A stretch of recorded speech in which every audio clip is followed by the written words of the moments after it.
اللہ تعالیٰ قرآن پاک کے اندر فرماتا ہے کہ وَلَا تَقُولُوا لِمَن يُقْتَلُ فِي سَبِيلِ اللَّهِ أَمْوَاتٌ بَلْ أَحْيَاءٌ عِندَ رَبِّهِمْ يُرْزَقُونَ، کہ وہ لوگ جو اللہ کے راستے میں قتل کر دیے جائیں اور شہید کر دیے جائیں انہیں مردہ نہ کہو، احیاء، بلکہ وہ زندہ ہیں، اپنے پروردگار کے نزدیک ان کو رزق دیا جاتا ہے۔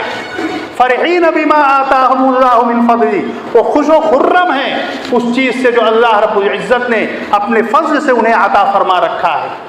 شہادت تو ایک مقام ہے، جو اس کی حقیقت جانتا ہے اس کے لیے تڑپتا ہے، اس کے لیے آرزوئیں کرتا ہے، اس کے لیے تمنائیں کرتا ہے۔ حضرت عمر رضی اللہ تعالی عنہ دعا کیا کرتے تھے اللہ رب العزت کے دربار میں کہ اللہ تو مجھے اپنے راستے کی شہادت نصیب فرما، اپنے نبی کے شہر میں شہادت نصیب فرما۔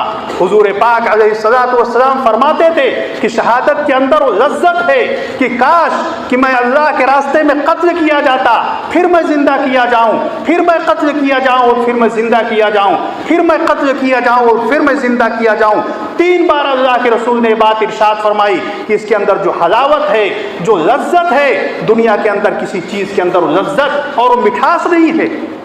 شہادت تو چیز ہے، شہادت ہے مقصود مطلوب مومن، نہ مال غنیمت نہ کشور کشائی۔ صحابہ تڑپتے تھے اس کے لیے، یہ غم منانے کی چیز نہیں ہے، یہ تو خوش ہونے کی چیز ہے۔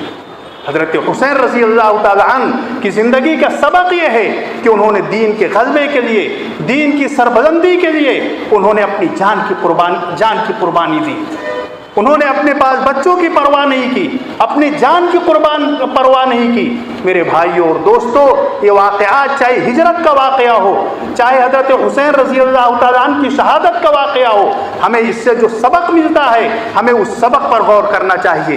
اس کا جو پیغام ہے ہمیں اس پیغام پر غور کرنا چاہیے کہ دین کی سربلندی کے لیے، دین کے غلبے کے لیے، دین کی عظمت اور اس کی بلندی کے لیے ایک ایمان والے کو کسی چیز کی پرواہ نہیں کرنی چاہیے، نہ اپنی دولت کی، نہ اپنی جان کی، نہ اپنے مال کی۔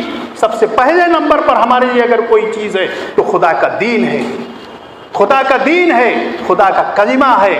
اس کی سربلندی کے لیے، اس کے غلبے کے لیے آخری حد تک جو کوشش ہو سکتی ہے وہ ایمان والے کو کرنی چاہیے۔